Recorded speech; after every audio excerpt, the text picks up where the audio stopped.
The crisp snap of my toolbox latch echoed in the otherwise quiet workshop, a sound I'd come to associate with the satisfying conclusion of one project and the precise beginning of another.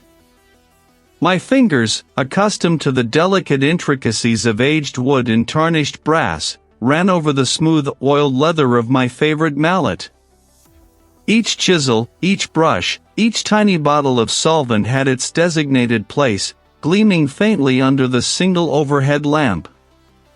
Order, I've always found, is the bedrock of restoration. Without it, decay takes hold, and the past is lost. This new project, however, felt different. It wasn't a forgotten heirloom brought in by a nervous collector, nor a piece of furniture crying out for a patient hand. This was an inheritance, a sprawling, decaying manor house that had been passed down through a branch of my family I barely knew existed. The solicitor had called it significant and historic, words that usually thrilled me. But his tone had been laced with a peculiar caution, a subtle tremor that hinted at more than just property taxes and structural issues. I'd spent the last few days methodically packing, not just my tools, but my life. My small apartment, usually a haven of quiet industry, felt strangely temporary now. I'd carefully wrapped my few books, my grandfather's compass, the small, polished agate I kept on my desk, items that grounded me, that spoke of permanence in a world of fleeting moments.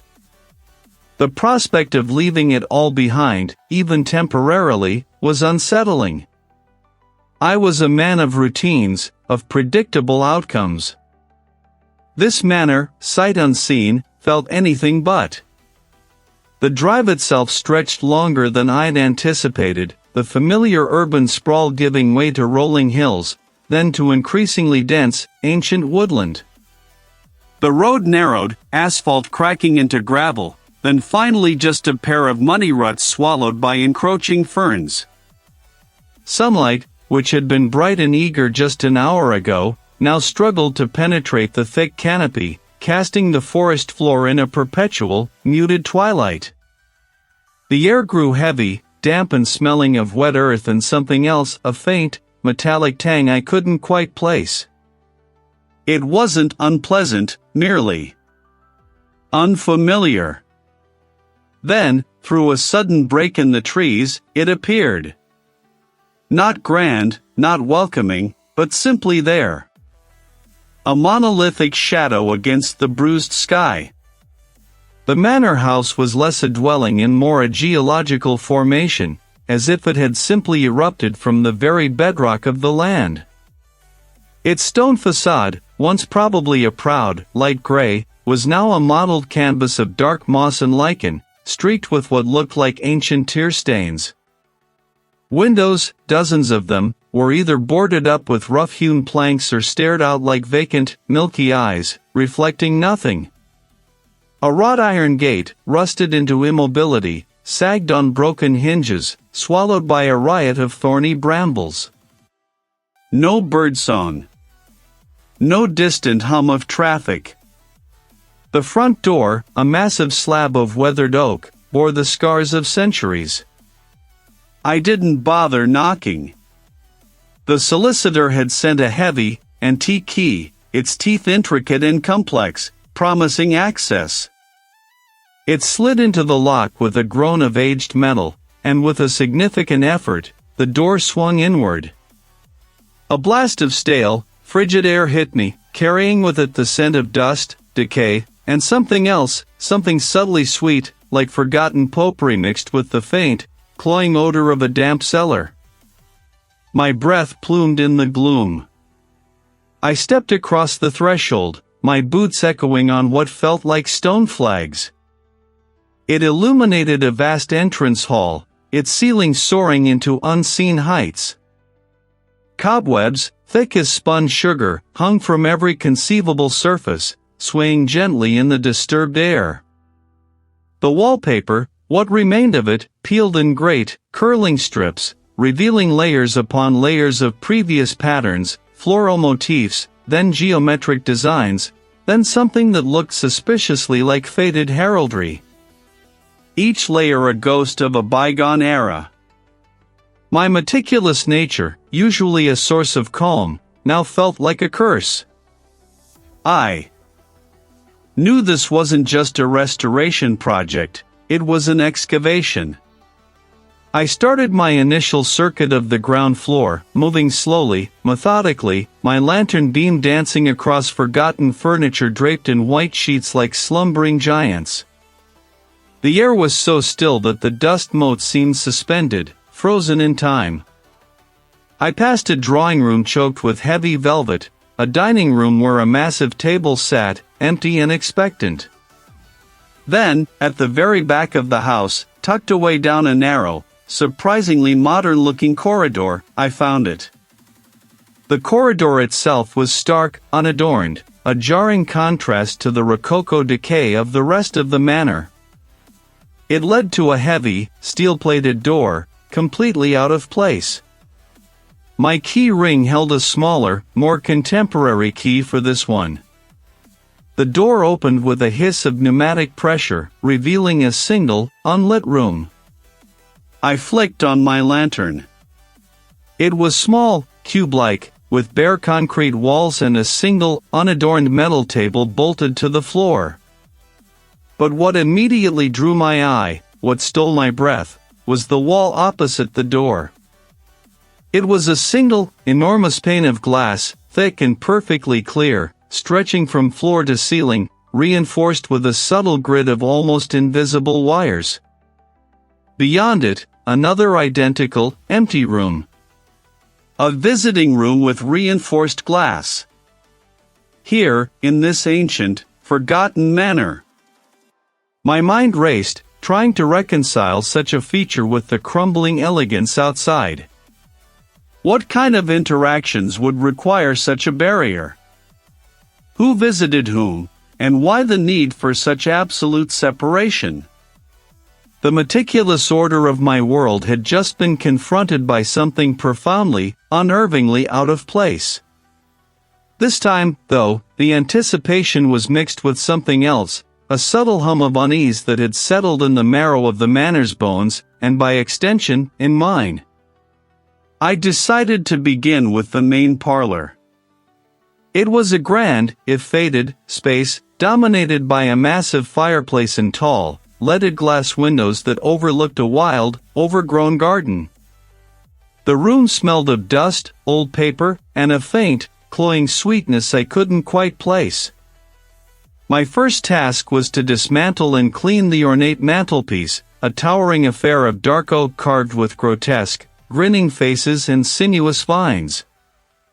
It would be a lengthy, painstaking process, exactly the kind of work I usually lost myself in. I laid out my chisels, brushes, and solvents on a drop cloth spread over the dusty floorboards. The morning light, filtered through grime-streaked panes, cast long, shifting shadows that danced with every eddy of disturbed air. I hummed a tuneless melody, a habit I'd picked up years ago to keep my focus, and began to gently pry away a loose section of the lower frieze. The wood groaned in protest, releasing a puff of fine, ancient dust that tasted metallic on my tongue. Hours melted away. The rhythmic scrape of a wire brush against tarnished bronze, the soft clink of a chisel finding purchase, these were the sounds that usually filled my world. I'd pause, head cocked, listening, but there was never anything. Just the manor's deep, quiet breath. At one point, I reached for my smallest flathead screwdriver, the one with the worn ebony handle, to loosen a stubborn screw on a brass escutcheon. My hand met empty air. I frowned, scanning the drop cloth. I was meticulous about my tools. Each had its place. It wasn't there. I checked my belt pouch, then the toolbox. Nothing. A prickle of annoyance. Had I put it back in the workshop? No, I was certain I'd brought it. I sighed, muttering to myself about age and memory, and went to retrieve another from the workshop. When I returned, the ebony-handled screwdriver lay precisely where I'd first looked, nestled among the other tools on the drop cloth. My breath caught. I stared at it, then at the empty space in my toolbox where I'd just placed its replacement. I must have been more tired than I thought. A trick of the light, perhaps. Or, more likely, a momentary lapse.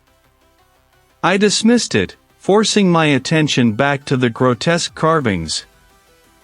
The afternoon wore on, the light outside dimming to a bruised purple. I found myself shivering, though the work kept me active. That cloying sweetness in the air seemed stronger now, almost sickly. It reminded me of something rotting, but not quite. Something preserved. Then came the sound. It wasn't loud, not a bang or a crash. It was a soft, dragging noise, like heavy fabric being pulled across a bare floor, coming from upstairs. My hand stilled, a chisel hovering over a delicate scrollwork. I held my breath, listening. The dragging stopped. Then, a faint, almost imperceptible thump. Like a heavy book falling, or something being gently set down. "Hello?" I called out, my voice sounding reedy and small in the vast room. No answer. Of course not. I was alone here. I had been alone for days. I waited, listening. My mind raced, trying to find a rational explanation. The house settling?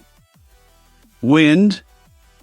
But there was no wind today, not really. A shift in the gloom, like something pulling back from the edge of my vision. The feeling of being watched intensified. It wasn't a casual observation, it was a hungry, insistent gaze. The hairs on my arms rose. The carvings on the mantelpiece seemed to leer at me now, their wooden eyes holding a knowing malevolence. I had to check. My rational mind screamed that it was my imagination, the isolation, the sheer age of the house playing tricks. But the irrational, primal part of me was already moving, drawn by an invisible thread. I walked out of the parlor, my footsteps echoing unnervingly on the marble floor of the main hall. The dragging sound, I realized, had come from the west wing, a section of the manor I hadn't yet fully explored. I passed a series of closed, heavy doors, their paint peeling like sunburnt skin. The faint, sweet smell was stronger here, almost sickening. It wasn't decay, not exactly.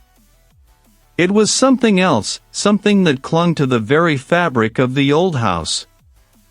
I followed the scent, and the increasingly strong sense of being observed, until I reached a door unlike any other in the manor. No ornate carvings, no peeling paint. Just stark, unyielding material. The door had a small, circular window, not glass, but a thick, reinforced pane, like something from a secure facility. Inside, the room was bare, save for a single, heavy wooden chair bolted to the floor in the center. The walls were smooth, unadorned, and painted a pale, lifeless gray. There were no windows, no other furniture. And then I saw it.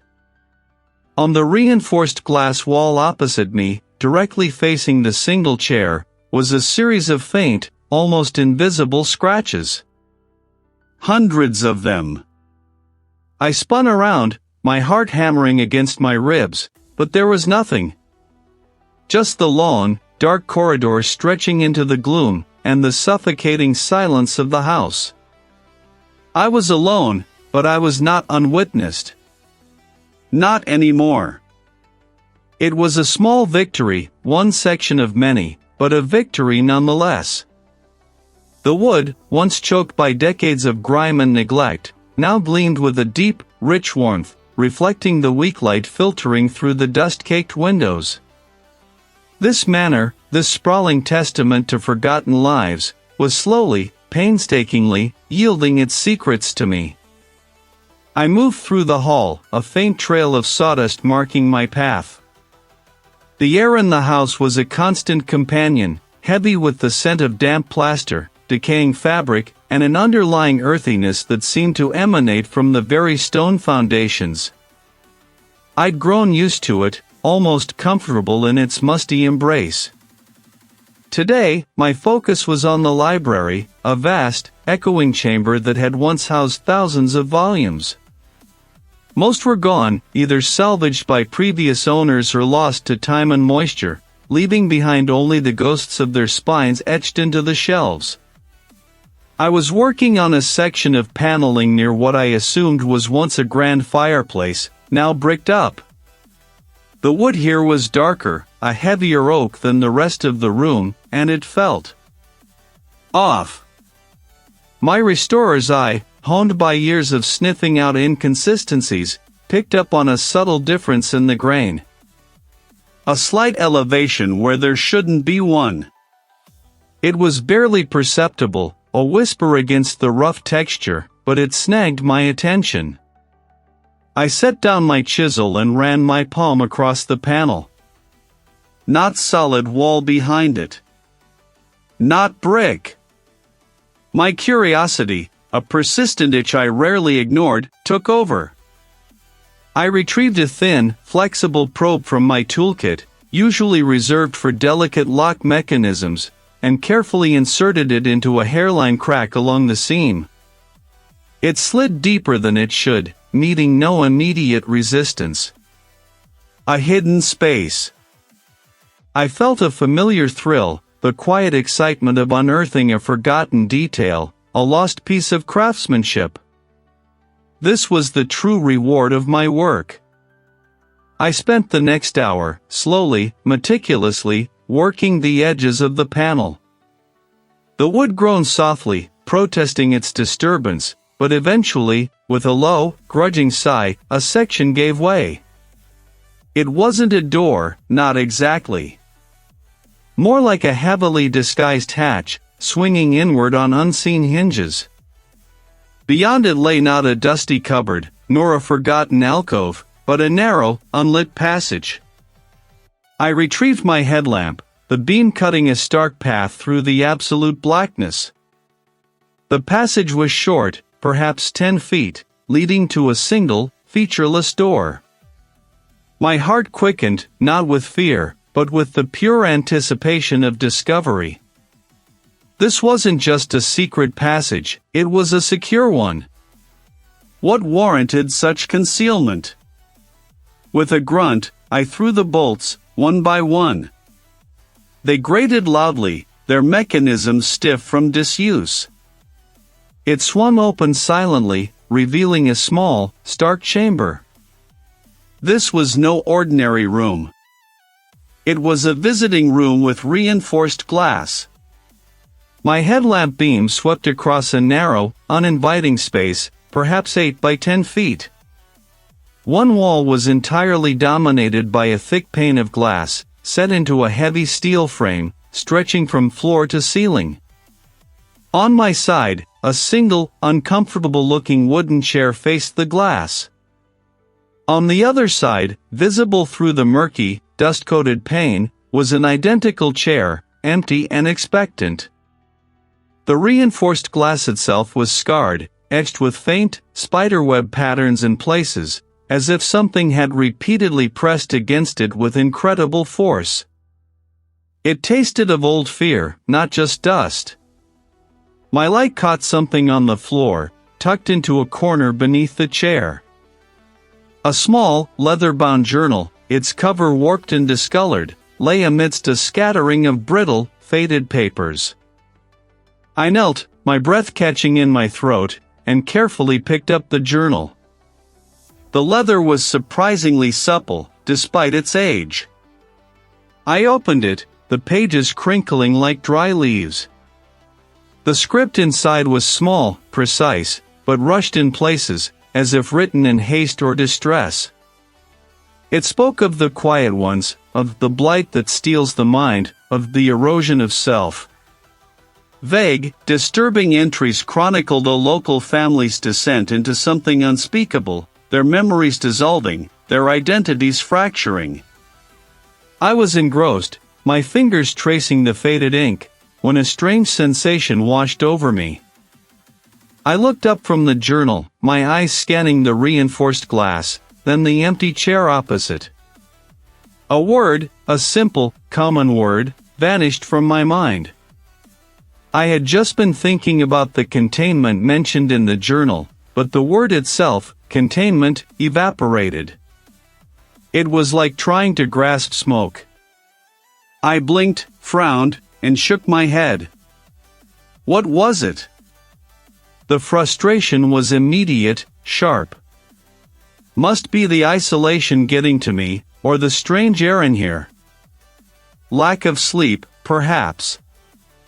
I'd been pushing myself hard. I tried to refocus on the journal, but the flow of my thoughts was disrupted. I looked down at my hands, still holding the brittle pages. For a fleeting, unsettling moment, they didn't feel quite like my hands. The lines, the slight calluses from my work, the familiar shape of my knuckles, they were all there, undeniably mine, yet a thin veil of unfamiliarity seemed to settle over them. A flicker of dissociation. This manor was getting to me. I closed the journal, its unsettling contents now compounded by this strange internal glitch. The erosion of self.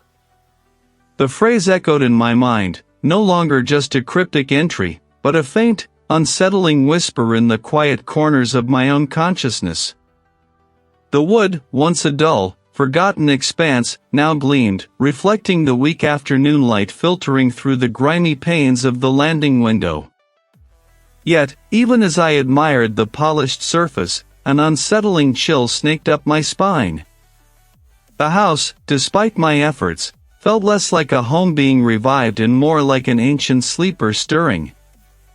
The unease had become a constant companion, a faint, metallic taste at the back of my tongue. The silence of the manor, once a comforting blanket, now seemed to hum with an unheard presence. I needed answers. I spent the next few days holed up in the local historical society, a cramped, dust-mote-filled room above the town's only bakery. The air hung heavy with the scent of old paper and yeast. The attendant, a woman with spectacles perched on the end of her nose and fingers stained with ink, watched me with a quiet curiosity as I sifted through brittle newspapers and faded ledgers. I found mentions of the manor, always oblique, always hinting at something amiss. An article from 1887 detailed the abrupt disappearance of a young servant, her absence attributed to wanderlust, though the tone of the piece suggested a forced casualness. Another, from the early 1900s, spoke of the manor's then owner, a reclusive gentleman, who, after years of living alone within its walls, was said to have suffered a profound mental decline, often found muttering to himself about lost faces and stolen thoughts. There were no specifics. Each snippet was a loose thread, impossible to weave into a coherent tapestry, yet together they formed a pattern of unease, a history of quiet unraveling.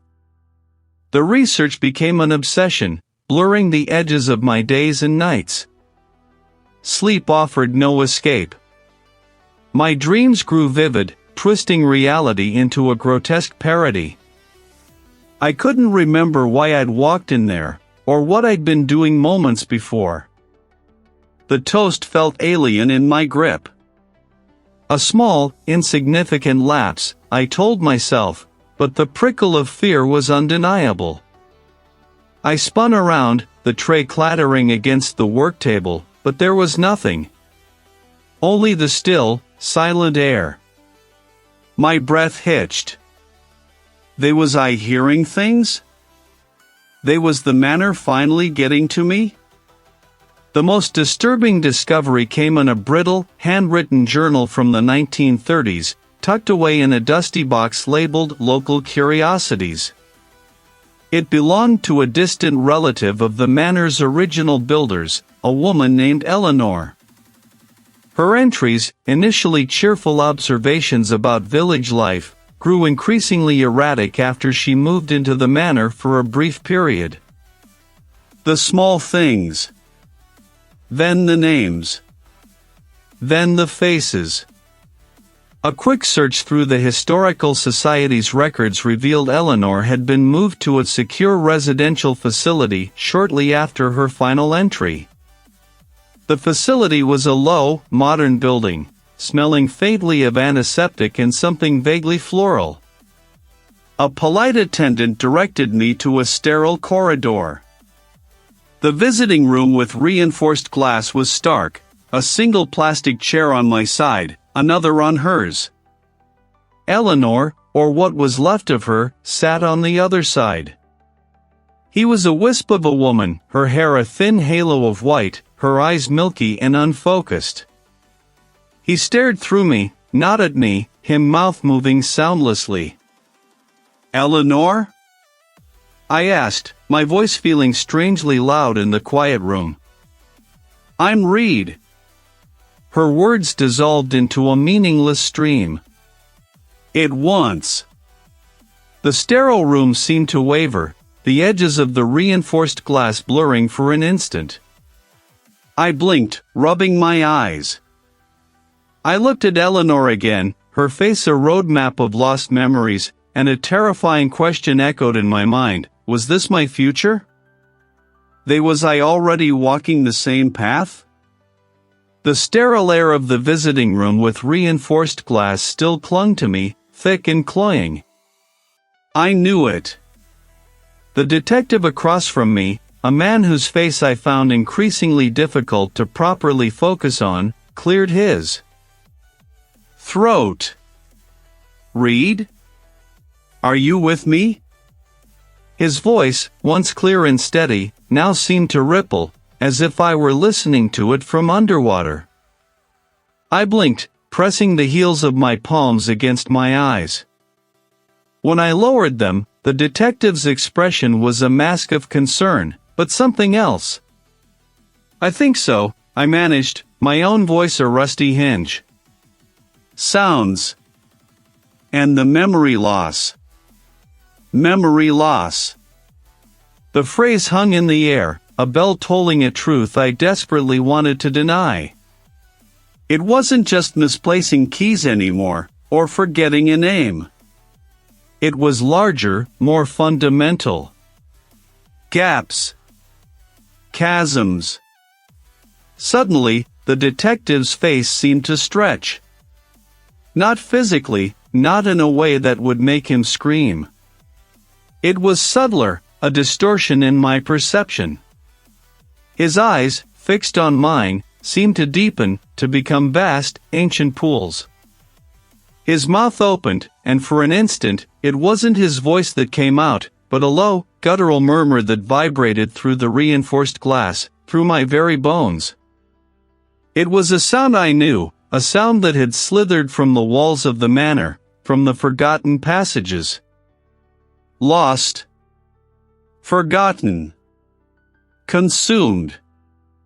The words weren't spoken aloud, not really. They were planted directly into my mind, a cold seed unfurling. I flinched back, shoving my chair away from the table with a screech of metal on linoleum. The detective blinked, his face snapping back to normal, his eyes now merely inquisitive. "Reed? What is it?" he asked, his voice perfectly ordinary again. Was it real? Had I just heard that? Or was it already happening, the entity's tendrils burrowing deeper into my consciousness, twisting what I saw and heard? "Nothing," I croaked, trying to steady my racing pulse. "Just a jolt." But the terror had already taken root. It was thick, unyielding. But beyond it, The detective's features began to ripple again, like a reflection on disturbed water. His skin sagged, then tightened, then became pockmarked with age spots. He was aging, rapidly, before my eyes, then reversing, becoming younger, then older again, a frantic flipbook of faces. Who? The detective's lips moved, but the words that reached me were not his. They were mine. My own internal monologue, twisted, distorted, accusing. You don't remember, do you? You don't remember who you are. What you did. A wave of nausea washed over me. What did I do? The question felt alien, yet terribly familiar. My mind scrambled, trying to grasp at solid memories. My name, Reed. My profession, antique restorer. The manor, inherited. All true. Something I shouldn't have done. A wall broken, not restored. A hidden cavity, not revealed. A face, contorted in fear, not my own, but belonging to. To whom? The memory was gone as quickly as it appeared, leaving only a searing headache and a profound sense of wrongness. The detective was still there, his face now a blurred, featureless oval through the reinforced glass. He was a canvas for the entity's projections, a mirror reflecting my own crumbling mind. The manor. It consumes, I said, not to him, but to the suffocating air, to the entity I knew was watching, listening, tasting my fear. It takes memories. It grew in intensity, a deep, resonant thrum that vibrated up through the floor, through my chair, into my bones. The entire room began to shimmer, not just at the edges now, but wholly. The white walls seemed to pulse with a faint, sickly green light. The air grew heavy, like breathing dust. Then, a voice. Not the detective's. Not even the guttural murmur. It spoke directly into my core, bypassing my ears, my thoughts, going straight for the deepest part of me. You are not Reed. You are a vessel. A fragment. We remember. We are what you were. We are what you will be. The words were a hammer blow to my sense of self. I clutched the table, my knuckles white, trying to ground myself. My name. Reed. I am Reed. Was I truly Reed?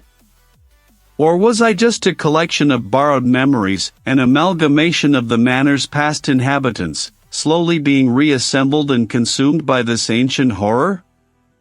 I closed my eyes, clamping them shut, trying to block it out, to find a single, solid point of reality. My name, my past, my identity. It all felt like sand slipping through my fingers, each grain carrying a different, terrifying truth.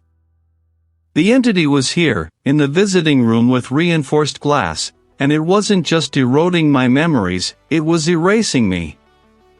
My name. Reed. The words, repeated like a mantra, felt flimsy, like old paper crumbling at the edges. The whispers from the last room, from that damned journal, had burrowed deep, scratching at the foundations of who I thought I was. Fragmented images still flickered at the periphery of my vision, faces I didn't recognize, landscapes that felt alien, yet vaguely familiar.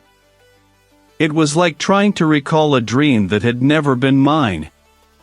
A cold dread, much deeper than the chill of the old manor, settled in my gut. This wasn't just about the house anymore, or its secrets. This was about me. I had to find help. I pushed myself away from the table, my legs feeling like leaden pillars. The first, most logical step, the front door. Every creak of the floorboards, every gust of wind rattling a distant window pane, sounded amplified, predatory. The manor felt alive, watching me, its vast emptiness exhaling a stale, earthy breath.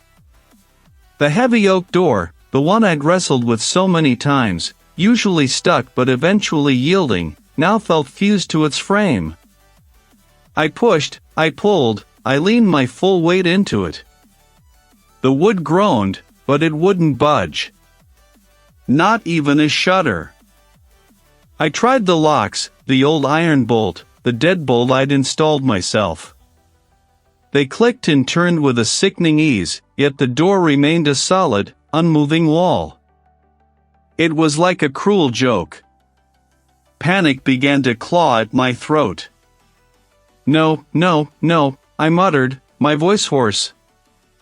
I moved to the nearest window, one of the tall, leaded glass beauties in the drawing room. It turned, but the window itself, usually a bit sticky, was sealed. As if painted shut by some invisible, unyielding force. Each window, each door, was an impenetrable barrier. It wasn't just stuck, it was held. Who did I call? My colleague?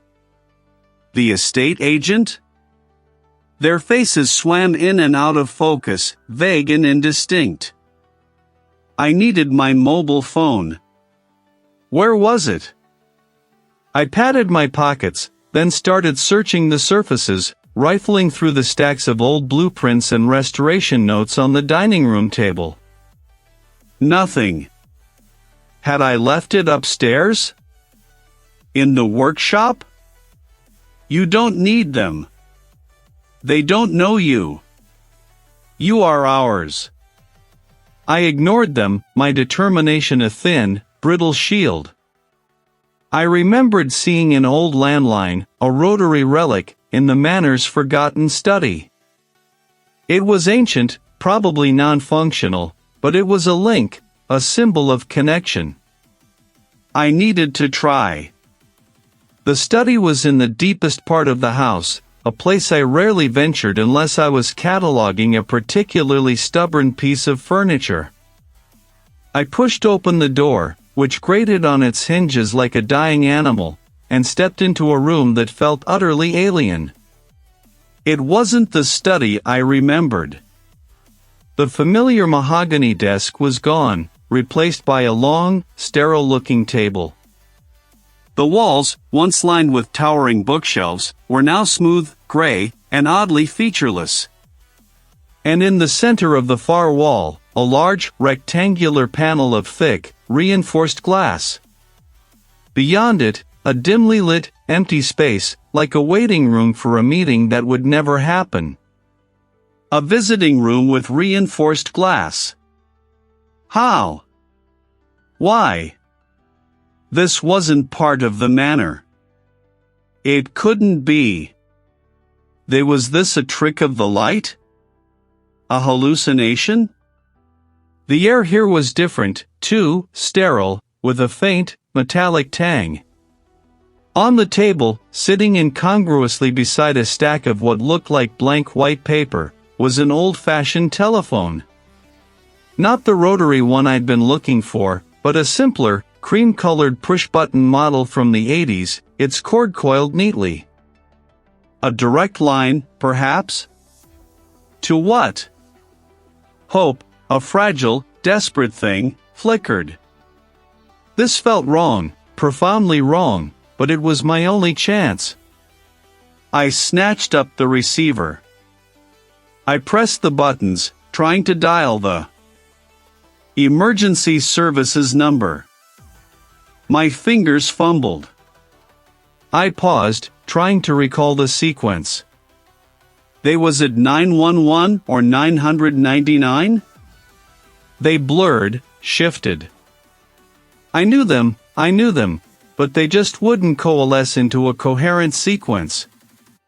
Finally, I just pressed random digits, a desperate prayer. I brought the receiver to my ear. Not even the faint hum of dead electronics. It was utterly inert. I slammed the receiver back into its cradle. "No!" I shouted, the sound swallowed by the dead air of the room. I picked it up again, pressed the buttons furiously, but it was useless. It was a prop, a cruel mockery. My gaze fell on the reinforced glass. My own reflection stared back, gaunt and wild-eyed. Behind me, the sterile room stretched, reflecting my growing despair. I peered closer, trying to see beyond my own image, beyond the dim, empty space on the other side. Not through the glass, but in my reflection. A ripple, like water disturbed, passed over my image. For a fleeting instant, my face wasn't quite mine. The eyes were too deep-set, too ancient, the mouth stretched into a rictus of silent, knowing amusement. "You are not Reed. You are only a vessel. And this room, this place, is for your memories. All of them." The realization hit me with the force of a physical blow. This room wasn't for me to communicate out. It was for it to communicate in. Or perhaps, for it to process what it had taken. A trap. The manor hadn't just sealed me in, it had built a space specifically for my surrender. I was truly, irrevocably alone. And it knew my name, or rather, it knew the name it wanted me to forget. The realization, cold and sharp as a shard of ice, had settled deep within my chest. This isn't a place of confinement, I thought, staring at the inert phone, at the seamless, polished surface of the reinforced glass. It's a stage, yes, but not for a performance I would give. It was for the entity. The walls, the floor, the ceiling, all rendered in a flat, neutral gray that swallowed light, swallowed sound, swallowed everything. It wasn't meant to keep me in from the outside world. It was meant to prepare me, or perhaps, what was left of me, for its consumption. My fingers traced the cool, unyielding surface of the reinforced glass. It wasn't a barrier for me, I understood now. It was a membrane. A filter. My mind, what little coherent structure remained, began to sift through the fragments. The manor's whispers, the fleeting images, the unsettling sense of things being removed from my mind, not just forgotten. It was all part of a grotesque, intricate mechanism. I recalled the strange, looping symbols carved into the oldest foundations, hidden beneath layers of plaster in the cellar. I dismissed them as archaic decorative flourishes, perhaps a local superstition from a forgotten era. But now, a memory, thin and brittle as old parchment, flickered. A passage I'd once read in a disintegrating ledger, detailing the manor's original construction. It spoke of a founding stone, a heart of the earth, and offerings of memory to the silent weaver.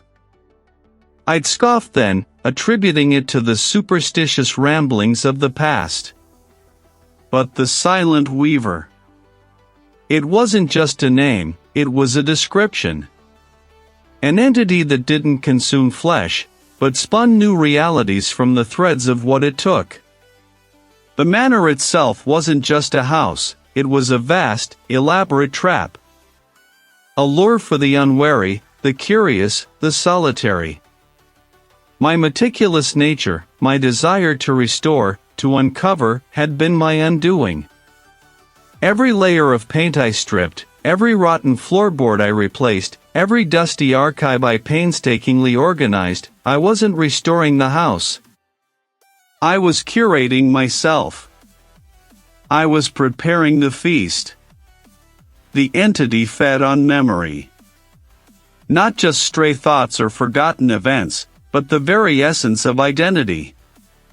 It didn't want my body, it wanted Reed, It wanted my experiences, my loves, my fears, my unique perspective. And it didn't just devour, it assimilated. It wore the skin of its victims' pasts, weaving them into its own. Incomprehensible being, strengthening itself with each stolen identity. This visiting room with reinforced glass wasn't a place for conversation. It was a final sorting chamber. The memories, the personality traits, the very core of my being, they were being processed. Categorized. Made ready. The blank, inert phone wasn't broken, it was simply a prop. There was no one to call out to, because the calls were coming in. Or rather, the absorption was happening here. My hands clenched into fists, knuckles white against the dull gray of the room. It wasn't just my memories that were fading, it was me. They were signs of active consumption. The ultimate cost. It wasn't death. This was something far more insidious. The entity didn't kill you, it replaced you. It consumed your identity so completely that there would be nothing left of Reed, not even a ghost in the machine. No trace, no lingering essence. Just an empty vessel, perhaps to be discarded, or worse, to be animated by the entity itself, a puppet on its strings, living out a fabricated existence. And what did it truly demand to be appeased or defeated? If it fed on identity, then to defeat it would mean what? To offer it a different identity? To starve it? But how could one starve something that lived on the very fabric of existence, on the stories we tell ourselves, on the memories that define us? The sheer, suffocating horror of it settled upon me, heavier than any physical weight. There was no escape in forgetting, because forgetting was the very mechanism of its power. Every manufactured delusion, every blurred line between what was real and what was not, was a sign of its growing strength, its deepening hold. I was not just losing my mind, I was losing myself. Not of life, but of the very core of what made me, me. A complete and utter annihilation of Reed, by Reed, to deny the silent weaver its ultimate feast. The reinforced glass of the visiting room hummed with a low, almost imperceptible thrum, a vibration that resonated not in my ears, but somewhere deep within my skull. Well, what exactly? Me from it? Or me from what was left of me? The inert phone, cold and heavy, still lay where I'd dropped it. The seamless surface of the glass mocked me with its polished indifference. A stage, I'd thought. Not for me, but for it. Memories, once so meticulously catalogued, now slipped like wet soap through my fingers. Names, dates, faces, they shimmered, then dissolved. Who was I, truly, beneath the fraying threads of recollection? Reed, the restorer. Reed, the inheritor. Reed, the prey. It was always there, now. It wanted them. All of them. I ran a hand over my stubbled jaw, the rough texture a rare, anchoring sensation. What was left to give? What was left to take? And the entity was the careful, patient hand, testing the cracks, waiting for the final fracture. But then, a sliver of anger, sharp and unyielding, pierced through the fog of my exhaustion. It wasn't a grand, righteous fury, but a quiet, desperate resentment. Not its. I stared at the glass, really looked at it. It wasn't just a barrier, it was a mirror. And in that distorted reflection, I saw something else, something beyond my own fading image. A flicker. A ripple in the transparency, like heat haze, It wasn't just erasing Reed, it was attempting to become Reed.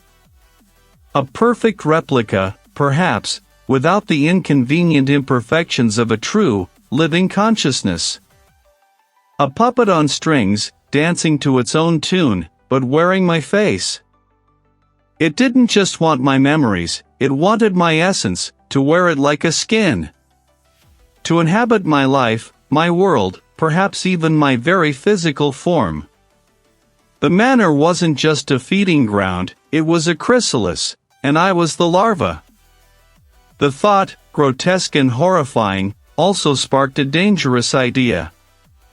If it wanted to become me, then I could offer it a version of myself that would be its undoing. A poisoned chalice. A trap. The plan began to coalesce, terrifying in its simplicity, devastating in its cost. It would require me to willingly, deliberately, strip away everything that made me me. To offer up a blank slate, an identity so profoundly empty that the entity would either starve on its barrenness or be consumed by its own mimicry. It was an act of deliberate self-destruction, a controlled implosion. If the entity fed on the intricate tapestry of memory and self, then I would unravel that tapestry myself, thread by painstaking thread, until nothing remained but loose fibers. The reinforced glass, I decided, would be my stage, yes. But not for its performance, for mine. For the final, desperate act of defiance. I would use the very act of restoration, my life's work, against it. But instead of restoring an object, I would restore myself to nothingness. I would meticulously dismantle Reed. I gripped the inert phone, my knuckles white. My hands, once so skilled at mending delicate porcelain and polishing tarnished silver, would now be tasked with dissolving the very foundations of my mind. Every memory I consciously discarded, every connection severed, would be a piece of myself I relinquished. But what if it failed? What if, in my deliberate erasure, I simply made myself an easier meal? There was no other option. Not anymore. This way, at least, I had a chance. A desperate, terrifying, beautiful chance to choose my own end, and perhaps, take it with me. The air in the visiting room felt thick, heavy with the weight of my decision. My mouth was dry, my heart a frantic drum against my ribs, but a strange, grim determination settled over me. Soon, he wouldn't even be that. Soon, there would be nothing left for the entity to mimic, nothing for it to consume. Just an echo, perhaps, of a man who once was. And that echo, I hoped, would be its prison. Well, what exactly?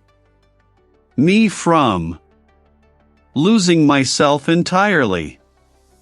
I gripped the edge of the steel table, the cold metal biting into my palms, a grounding sensation.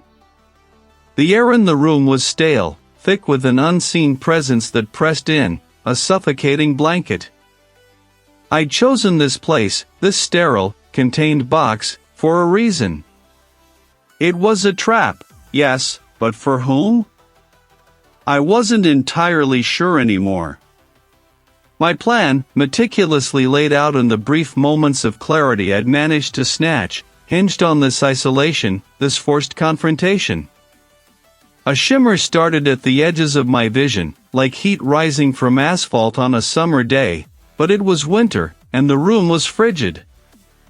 The hum intensified, a deeper resonance, vibrating through the floor, up my legs, into my chest. It felt like my very bones were buzzing. The entity was here. It had followed me, drawn by the fragile tether of my remaining memories, or perhaps, it was simply always here, waiting for me to step into its snare. "Read," I whispered, testing the word. It felt foreign, a borrowed name. My own name. My hands, calloused and stained, meticulously repairing a delicate marquetry inlay. That was me. That was Reed. The entity didn't speak with words, not directly. It spoke in images, in feelings, in the sudden, gut-wrenching certainty that everything I knew was a lie. A memory flickered, my mother's face, laughing. But it wasn't her laugh. It was a distorted, mocking sound, her features twisting into something cruel, unfamiliar. She left you. You were always alone. I flinched, my grip on the table tightening until my knuckles ached. No, I rasped, the sound thin and reedy. That's not true. I remembered her warmth, her patience teaching me the first delicate strokes of a brush. I focused on that, on the texture of the old wood, the quiet concentration. The pressure inside my head intensified, like a vice slowly turning. The reinforced glass walls of the room began to ripple, not physically, but visually, as if the very light passing through them was being warped. Shadows stretched and contracted, dancing to an unseen rhythm. Then, the assault became more personal. Suddenly, I was standing in the manor's grand hall, but it was pristine, untouched by decay. A younger version of myself, eager and full of hope, was running his hand over a polished banister. You have always been here. No. I had inherited it. I had arrived here a few months ago. This was a lie. But the memories were fuzzy, indistinct. The entity was blurring the lines, making my arrival feel like a dream, the manor my only reality. I am Reed, I repeated, louder this time, my voice trembling but firm. I restore. I fix what is broken. I found this house. My limbs felt heavy, disconnected. My name, my profession, my memories, they were all just words, meaningless sounds echoing in the emptiness. What is a name without a history? You are nothing. You are a vessel. Empty. Ready to be filled. This was it. This was the core of its attack, the complete erasure. But I had prepared. I had known this was coming. I had one memory, one truth, that I had clung to, polished, and reinforced in my mind. It wasn't grand or heroic. It was simple. I pictured a specific piece of antique, a small, intricately carved wooden bird, a wren, that I had spent 3 weeks restoring after it had been shattered into dozens of pieces. The painstaking care, the tiny tools, the smell of the glue, the slow, satisfying click as each fragment found its place. The little wooden bird. The one with the chipped beak and the broken wing. I put it back together. Piece by piece. The blackness receded, replaced by a swirling vortex of color and sound. The entity shrieked, a soundless scream that tore through my mind, a symphony of discordant notes. It was recoiling. My assertion, my absolute certainty in that one, specific, defining memory, was like a physical blow. The reinforced glass around me pulsed with a blinding light, then dimmed, revealing the room once more, though it was now fractured, distorted. The entity was lashing out, its formless presence manifesting as a grotesque kaleidoscope of faces, all of them mine, but subtly wrong, twisted in agony or malice. You are weak. You are alone. You are just another fragment. No, I growled, pushing myself up from the table, my legs trembling but holding. I am not a fragment. I am whole. I am Reed. And I remember the wren. And then, a new memory, sharp and clear, burst through the haze the entity had created. It wasn't about the manor, or my past. It was about it. A flash of an ancient, tarnished silver locket, hidden deep within a forgotten drawer in the manor's oldest desk. A locket I had found weeks ago, dismissed as insignificant, and then forgotten. Inside, a tiny, almost invisible inscription, "The mirror holds the breath." The entity wasn't just feeding. It wasn't just replacing. It was reflecting. It was a parasitic echo, a distorted mirror that absorbed and mimicked, growing stronger with each identity it consumed. It didn't just want to be me, it wanted to become the perfect, cumulative reflection of all its victims, using my final, defining self as the ultimate veneer. The locket. The mirror. It was the key, the source, the anchor point of its malevolent existence. The hum in the room reached a deafening crescendo, threatening to shatter my skull. The reinforced glass vibrated violently, the entire room shaking. The entity was furious, exposed. I needed to shatter the mirror. The low hum was the first thing that registered, a vibration more felt than heard, resonating deep in my skull. It thrummed behind my eyes, a dull, insistent pressure. I blinked, the lids feeling heavy, as if weighted with lead. Gray. Everything was gray. Walls, floor, the simple, utilitarian table before me. My hands rested on its smooth, cool surface, palms down. They looked unfamiliar. I lifted one, turning it over, watching the tendons flex under the pale skin. My hands. They had always been meticulous, scarred faintly from countless nicks and scrapes from delicate tools, stained often with varnish or polish.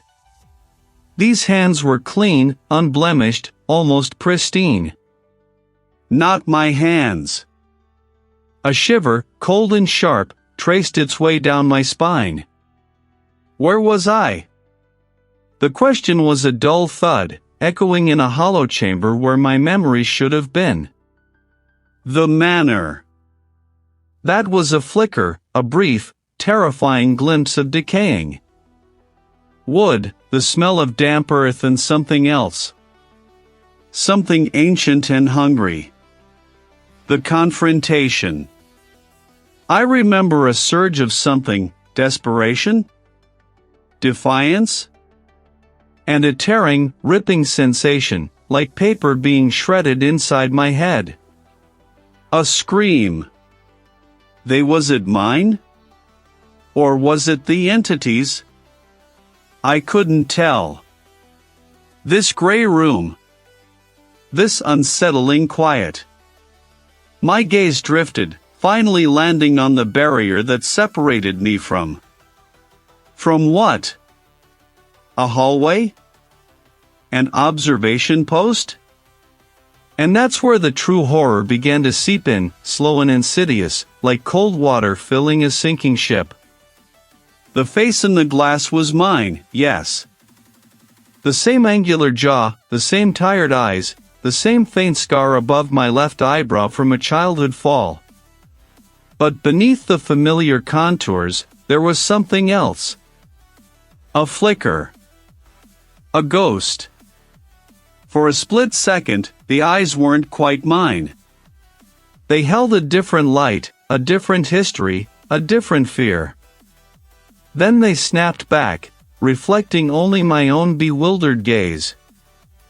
I pressed my hands against the cool, unyielding surface of the reinforced glass, needing something concrete to ground me.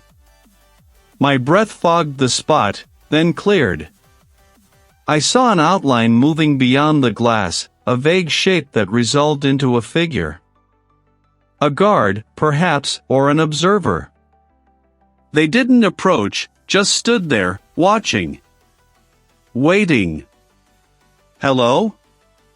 My voice was a croak, unfamiliar even to my own ears. It sounded thin, reedy, not the resonant baritone I remembered. Did I remember it correctly? Was that even my voice? No response from the figure beyond the glass. Just the low hum and the unsettling quiet. I tried to reconstruct. My name. Reed. Yes, that was solid. An antique restorer. That, too, felt right. My inheritance. The entity. The memories it consumed, the identities it reflected, the insidious way it had begun to replace me, piece by agonizing piece.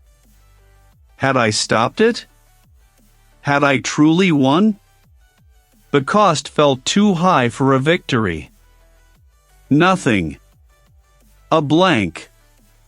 Then, a sudden, vivid flash, the dusty shelves of a long-abandoned library, a specific book with a cracked leather spine, a yellowed inscription I'd never seen before. Whose memory was that? It wasn't mine. I knew it wasn't. But it felt. The entity wasn't just feeding. It wasn't just replacing. It was reflecting. And now, I was the mirror. A shattered, distorted mirror, reflecting not just my own fragmented self, but echoes of all it had consumed. It had been a parasitic echo, and now, perhaps, I carried those echoes within me. I pressed my temples, trying to push back against the invasion, the internal static. My head swam. I looked back at the reinforced glass, at my reflection. This time, the flicker wasn't in the eyes. It was in the corners of the mouth, a subtle, almost imperceptible shift, a hint of a smile that was not my own, a curve that spoke of cunning and ancient hunger. The scars weren't visible. They were etched deeper, into the very essence of who I was. My memories were a patchwork quilt, half mine, half stolen. My identity, a fractured mosaic. The entity might be contained, trapped, or even destroyed. But it had left its indelible mark, a horrifying legacy. I had survived, yes. But I was no longer just Reed. I was a vessel, a living archive of borrowed fears and phantom lives. And the worst part? I couldn't tell where I ended and they began. The low hum continued, a constant, irritating reminder that I was here, contained, observed. And perhaps, still haunted from within. It thrummed behind my eyes, a dull, insistent pressure. Gray. Everything was gray. Walls, floor, the simple, utilitarian table, even the air seemed leached of color. I was seated, my hands resting on the cool, smooth surface of the table. My clothes felt unfamiliar, a coarse, scratchy fabric I didn't recognize, certainly not my usual restoration smock. Where was I? The manor. The fire.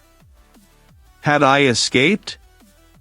It was all there, vivid and terrifying, yet distant, like a dream that had already begun to fray at the edges. I remembered the feeling of triumph, the desperate, guttural satisfaction as the ancient house finally surrendered to the inferno, taking with it the thing that had burrowed into my mind, that had stolen my memories, my very self. I'd won. I was sure of it. Then, a sudden, sharp rap against a surface directly in front of me. My head snapped up. He was neatly dressed, his expression unreadable, a polite, professional neutrality that struck me as profoundly unsettling. He spoke, but the sound was muffled, distorted. I saw his lips move, saw the slight furrow of his brow, but his words were like stones dropped into deep water, reaching me only as indistinct ripples. I leaned closer to the glass, pressing my ear against the cool surface. "I can't hear you," I managed, my voice a dry rasp. It felt strange in my throat, thin and reedy, not quite my own. The man adjusted something on his side, then spoke again. This time, his voice was clearer, though still slightly tinny, piped through a speaker embedded in the wall above the table. "Can you hear me now, Reed? My name. Reed." It felt right, solid. A mooring in a sea of gray. "Yes. Where am I?" He offered a small, almost imperceptible shake of his head. "We've been through this, Reed. You're safe. We just need to understand what happened." His gaze was steady, unwavering, and I found myself wanting to look away, but couldn't. I burned the thing inside it. It was eating memories. My memories. Everyone's. The man listened, his face betraying nothing. He held up a small, rectangular object, a tablet, I realized. He tapped at the screen, then turned it towards me. A photograph. My breath hitched. It was the manor, or what was left of it. A skeletal ruin, blackened timbers jutting into a bruised sky. But the image wasn't the shock. It was the date beneath it. Months ago. Not days, not weeks. Months. "You've been recuperating," the man said, his voice gentle, almost pitying. "For quite some time." Recuperating? The word felt like a lie. I remembered the fire, the escape, the triumph. It had all been so recent. Had it not? My mind reeled, trying to reconcile the vividness of my recent memories with the cold, hard facts presented before me. "No," I insisted, shaking my head, a frantic denial. I just got out. I beat it. I destroyed it." "Reed," he began, his voice taking on a different timbre, a note of quiet authority, "there was no fire." "Not like you describe." "There was extensive damage, certainly, to the roof and one wing. But the manor still stands. It's being secured." My world tilted. No fire? No roaring inferno? My victory, my desperate, hard-won escape. It was all a fabrication? A manufactured delusion? The realization hit me with the force of a physical blow, leaving me gasping for air. If there was no fire, then the entity. Then it wasn't destroyed. If the manor still stood, then the thing, the ancient, hungry presence, was still there. The man sighed, a soft exhalation that seemed to carry the weight of his understanding. "We found you inside. Unconscious. You were different. Disoriented. Your identity was fractured." Fractured. The word echoed in the empty spaces of my mind. It explained the gray, the hum, the feeling of not quite being myself. The entity had done its work. It had succeeded. I looked at my reflection in the reinforced glass, a pale, gaunt face staring back. My eyes, usually a clear, steady blue, seemed muddied, the pupils dilated. A familiar hum began to vibrate at the back of my skull again, stronger this time, an insistent thrumming that felt like a resonance, an echo. And then, I saw it. Or rather, I felt it. It wasn't mine. It was a memory of an old, intricate lock, hidden behind a loose brick in the manor's library, a lock I had never seen, never discovered, despite my meticulous restoration. A lock that guarded a small, leather-bound journal filled with cramped, ancient script. It was a memory of a hidden room, a subterranean chamber beneath the manor's oldest foundations, a place of quiet, patient waiting. And in that memory, I felt a profound, deep satisfaction, an ancient hunger finally sated, a long, drawn-out exhalation. After centuries of holding its breath. My eyes widened, reflecting the neutral, uncomprehending face of the man on the other side of the glass. The hum intensified, no longer a dull pressure, but a vibrant, living presence within me. It wasn't a separate thing anymore. It was part asterisk of me. It had burrowed so deeply, so completely, that when I thought I was fighting it, I was merely becoming its next, most perfect vessel. My victory hadn't destroyed it, it had merely allowed it to consume me whole, to wear my skin, to inhabit my mind. It wasn't my smile. It was wider, thinner, too sharp at the corners. My gaze felt deeper, older. I raised a hand, not to wave, but to press my palm flat against the reinforced glass, a gesture of connection, of understanding. "The manor still stands," I said, my voice now resonant, clear, carrying a subtle, ancient weight that settled heavy in the air. The man across from me visibly flinched, a flicker of unease finally breaking through his professional mask. "And I'm still here." The hum sang through every cell of my body, a triumphant chorus. The entity had not been defeated, it had simply evolved. And I, Reed, the meticulous antique restorer, was its new, perfected form. The truth was not that I had escaped its clutches, but that I had become its ultimate expression, a living, walking extension of its ancient hunger, ready to experience the world, one memory at a time, through my new eyes. And for the first time in a long, long time, I felt truly, completely, at peace.